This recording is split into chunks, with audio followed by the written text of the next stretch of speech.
We're on Île Madame, and it's known as Explorers Island. So we're gonna go seek out some adventures and explore for ourselves. I love diving in new locations because I always find something really cool. What do you think that is? This could maybe be a vertebrate. That's funny looking. That looks like a vertebrate. The swell was quite strong. It was like being in an amusement park. I just felt water pour in through my neck the second that we descended. So immediately I'm thinking, great.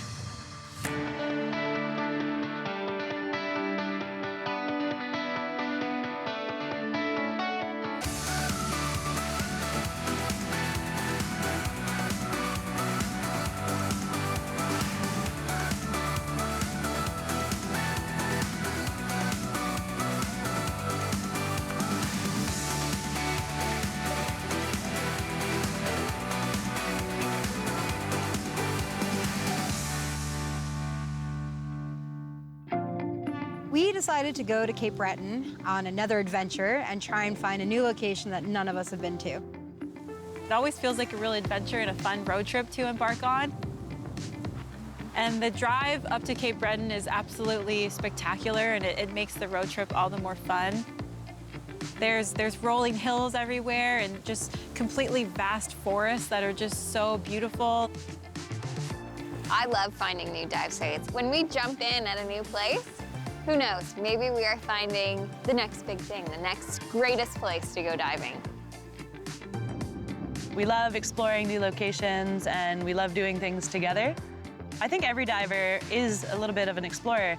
They have a sense of adventure where they want to, dive and explore what's unknown. Let's just dive right there. I always want to be exploring new places, especially underwater. Cape Breton is so large. I don't think people realize how large it is. It takes forever to drive across. And it's very unexplored in regards to the dive community. We thought, hey, why not? Let's go dive in Cape Breton. Where? Nobody knows until we stumbled upon Île Madame. We were like, oh, this could be a really cool place to dive. We noticed this big old sign that underneath Île Madame said Explorers Island. Explorers Island, that's us. Let's take a picture by the sign. Yeah, let's go take a look. It's actually named after an old wife of one of the King Louis. Oh, yeah, cool. it was reading about Île Madame Island, yeah. Shut the front That's where door. so this was a big Acadian community, and there's still a lot of Acadian roots here. How do you know this? She's You're a just smart. historian. My brain is ChatGPT, baby. Cool, let's go look at it. If someone gave me a foot boost, I could reach that and climb it. All right, let's go. I guess this means that today we're exploring Île Madame. Oh my God, I'm kind Do of you have insurance? Only dive insurance. She only has flip-flops on. Took a little break to look around, and all of a sudden we turn around. Jen has climbed the sign. Don't jump. It was just such a Jen thing to do. I mean, why wouldn't she climb this sign? Jen was up there. She's scoping it out, checking it out, seeing what she might see for a dive site for us. It was so nice of her to do. I see it's too rough on this side, but this side looks great. Okay, nice. I guess that's where we're headed next. Sure. Sure. Okay, bye. Bye, Jen. Bye. Can you pass your car keys? We got to climb down now. They're gonna leave me.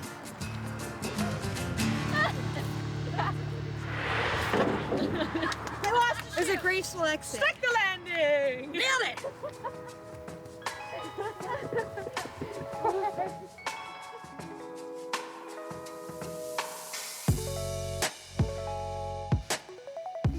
Fun thing is, when you go somewhere new, you really don't have any expectations, so whatever we find will be fun and exciting, whether it's the best new undiscovered dive site in Nova Scotia, or it's another fishing wharf, I think we really like the variety of dives that we get to explore here in Nova Scotia. I still get so excited every time I'm about to jump in somewhere new. And who knows, it could be a total bust and we see nothing, but maybe we'll find something really cool that nobody's ever seen before. It's like, what's gonna fit where? I love diving in new locations because I always find something really cool. And big tank looking little tank. Whenever we're going to new dive sites, it's really great to know someone. Harvey is the dive guy to go to in Cape Breton. We're gonna go exploring around Elma Dam. It's gonna be a lot of fun. Harvey has been diving for 30 plus years. He has his own dive shop in Lewisburg, and he grew up just outside of Lewisburg. So he's a homegrown Cape Bretoner. Having no real experience here from the shore, it's gonna be truly a learning experience for all of us, I believe. Yeah, let's shoot. Hopefully we're gonna find some marine life. Who knows, we may find shipwreck. You never know what you're gonna find in Nova Scotia. I really wanted to find some pirate treasure. I'd like to find some coal, actually, because apparently in Cape Breton with the coal mines, there are a lot of areas underwater that had like coal ships, and they've just left big piles of coal. That's the beauty of it. With over 5,000 known wrecks around the province, anywhere you hop in, you could come across wreckage. You just don't know. Why don't we go explore? Yeah, maybe we can check out a few different spots. I'll follow you guys. It's a bit of a rough day, so we're looking for a cove or a more sheltered spot to dive in today. Let's go. Do you think we're gonna find something today? It's all of our first times on Elma Dam? Yes. Oh, Yeah. wow. Never been here. None of us, including Harvey, had ever been there before, so we weren't really sure what to expect. I'm very excited. I love exploring. I just have a feeling that a good dive site is coming our way. Yeah. Well, the wind's calmed down up here where we're going now, so maybe there will be something. As we're in Elma Dam trying to figure out what to do, we heard from some locals of this place called Samson Cove. And we figured, why not? Let's go check it out. There was a small cove, Samson Cove, and it was just in this small little Acadian fishing village. Looks nice. It's really nice. Whew, very nice. Beautiful. I think that if we didn't take this chance, we never would have found this crazy cool environment. And it's almost like something that you would want to write home about. That was the place we needed to be. That was the place we needed to dive.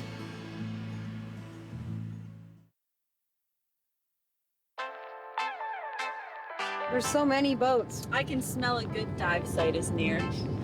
This felt like a bit of a challenge that we had to meet. How do you smell a dive site? Like a vibe? It's like how a smell you associate it with a memory, and it's just like a feeling of familiarity. When we were picking a dive site, we had no idea where we were going. Just jumping in and saying, we're going in this direction. And then you find some of the most beautiful places that you've ever been. We could never imagine that our dive site that we have found at Samson Cove was going to be this beautiful.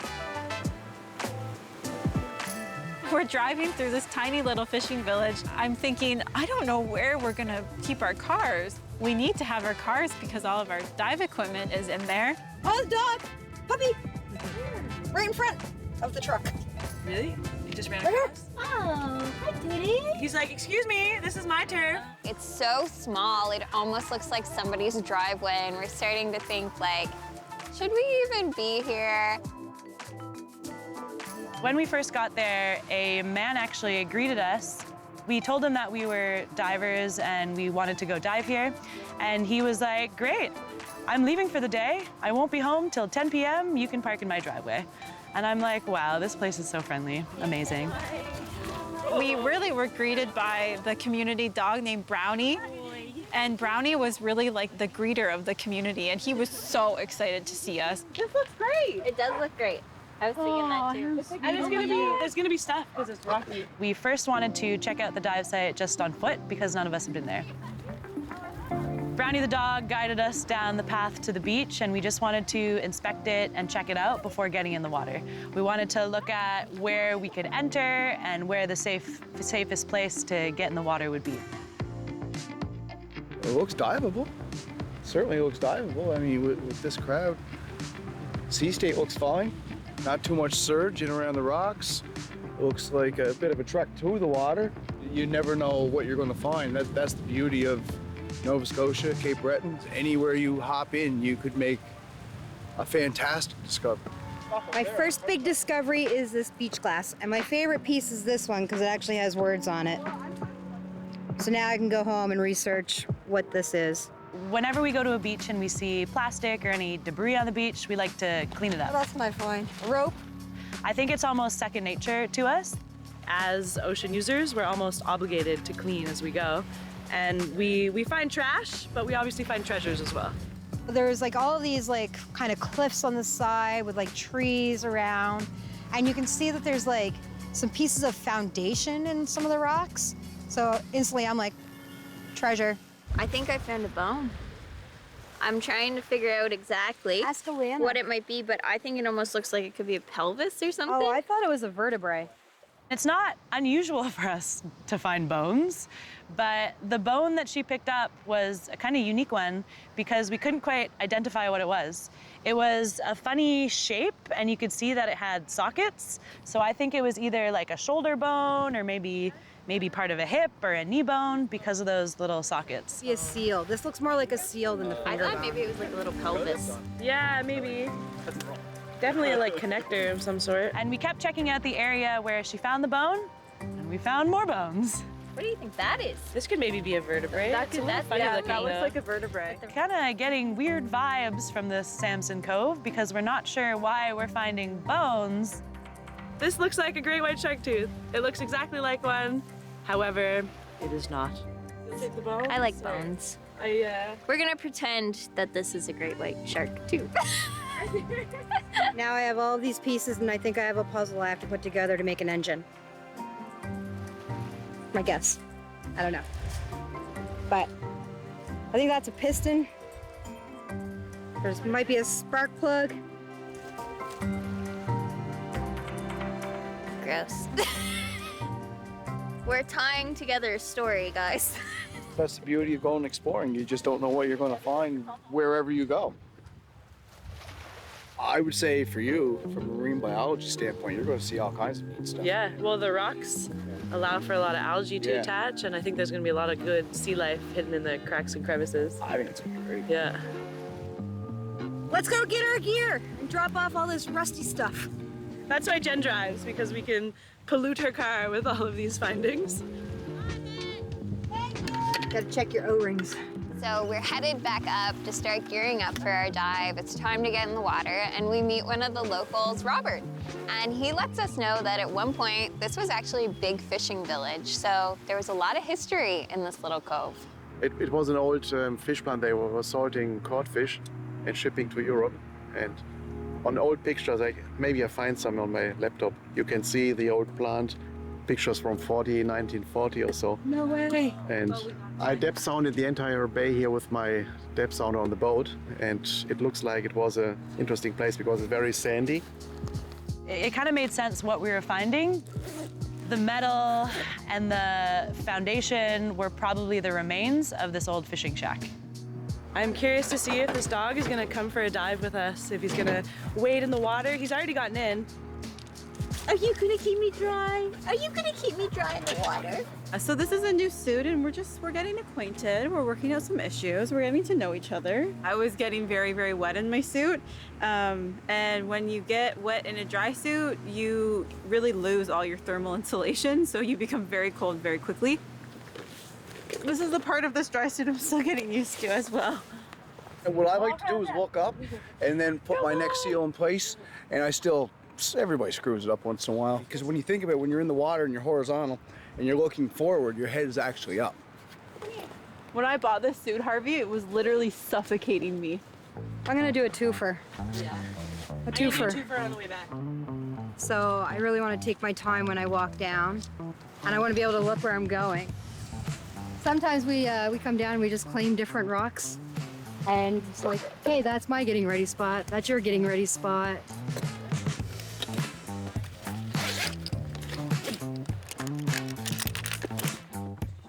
Now that we know a little bit of the history and that they used to fish in this cove, getting me excited about what we might see underwater. Going on an adventure. Maybe there will be all kinds of life, and it'll be flourishing with different seaweed and types of fish. So the door is open now to all kinds of possibilities.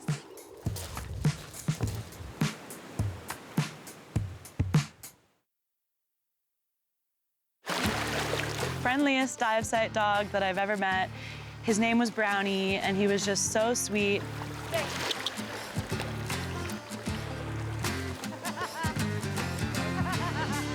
When we were going, we entered into the water. We then realized the visibility was not fantastic.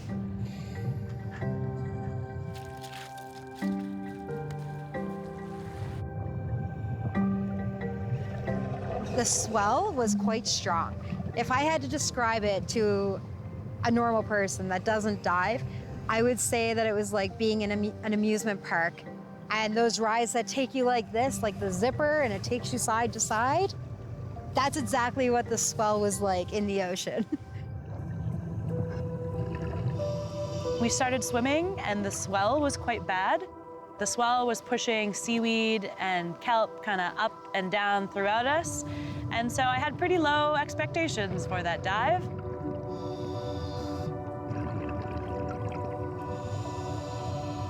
So we kept on swimming out, and we made it to a sandy area, and we were told by Robert to turn left when we got to the sand. So we turned left, and we followed this kind of rocky algae wall. And as we started to follow this wall, the visibility started to get better. It was no longer totally murky, and I could see now further than just in front of my face. When I dive, I am like in every nook and cranny. I'm upside down, I'm in the holes, I'm looking at everything. There were so many lobsters. I don't know what is up with Cape Breton lobster, but they're a whole lot feistier than our lobster here in the city. They're coming for you. Their claws are up. If you swim over top of one of those, it's jumping to get you. So I don't know what it is, but Cape Breton lobster are a different breed.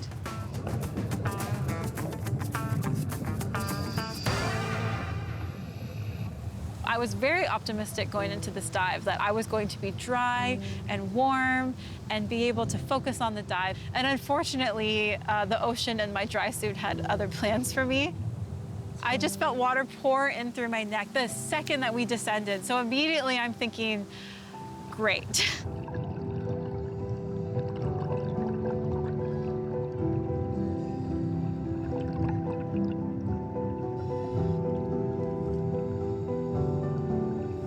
Once you're soaking wet in your suit, you're not only cold, but really changes your ability to move comfortably and move streamlined through the water. And so it ended up adding some complications to the dive for me. And I ended up having to end the dive early, and I came back with my dive buddy. The #1 rule in scuba, well, is to never hold your breath, but the #2 rule in scuba is you can call a dive at any time for any reason, no questions asked. So we knew if Sarah was calling it, it was for a good reason, and she was headed back safely with her buddy.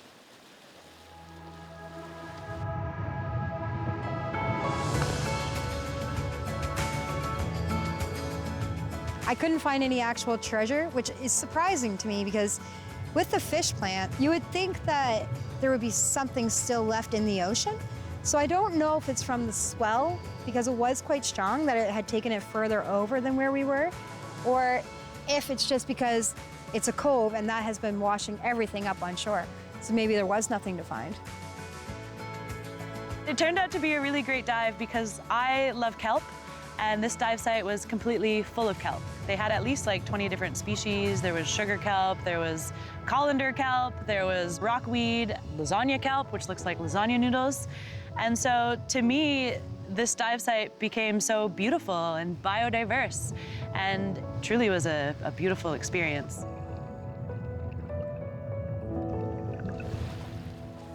Even though I've leaked in my suit before, I knew something was terribly wrong. Right.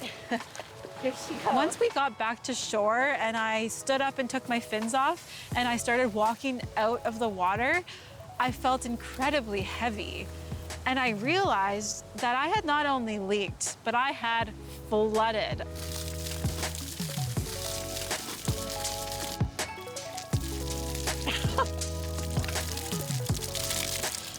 Thank you, Curtis. I'm glad you came back with me. Our neck seals, mine is made out of latex. It's very loose. And I did not account for the degree that my neck seal would stretch. And so basically I went into the water with no neck seal at all. Water was just pouring right in. It was a free-for-all. Well, I'm glad the girls will be able to see this. And sometimes you have to learn these lessons the hard way, and it makes for good memories and it makes for good stories, so I'm not even that mad about it. I have an old picture from the area. It was roughly 1939. I think what the girls found there was leftovers of the concrete floor of this house. It was not concrete like we use in our days. It was with big pebbles and yeah, as they used to do it in earlier times. The fishing plant is this big building here, which is almost triple of the size of this house here. So that's the fishing plant. And this is the place where the girls are diving now. And it's an old dory here on the beach, what they used, like this one, to get out to the bigger boats and to deliver the salted fish.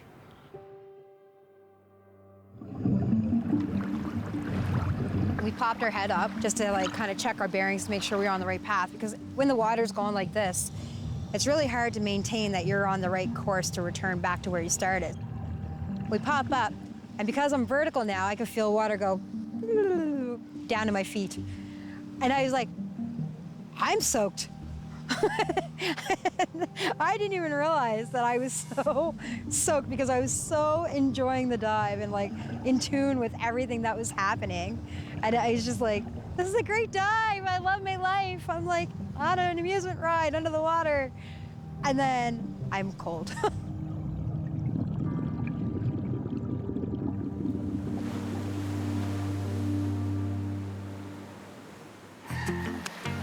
That was fun. It was like an amusement ride in the water. That was fun.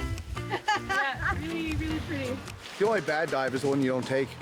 You know, that was great. Everybody had fun. I think there was a few equipment malfunctions, but everybody dealt with it. No problem.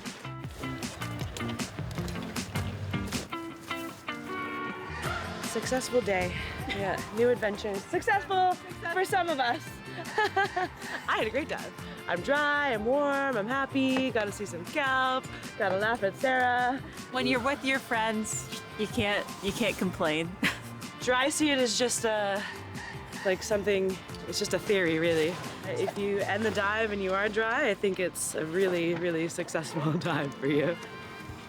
But I have a feeling that I have a pinhole, maybe somewhere around my neck seal that I just can't see. And it completely flooded my suit, so I'm soaked. We were not dry on that dive. We're taking everything off, getting everything squared away. You found the photo. And Robert comes back out, but this time he has a photo of what the cove used to look like. There's that little pond over the way there. Sure is. It was probably one of the most beautiful places I've ever seen or dove at. You just look at it, it was like something out of a postcard. Diving in Nova Scotia is so underrated because there is so much to see here. I'm always looking forward to the next adventure. Thank you for taking us out. Oh, no problem. Thanks for letting me hang It out. was fun. Yeah. Bye. It is a whole different world down there, and we are the lucky ones who get to explore and find these new spots.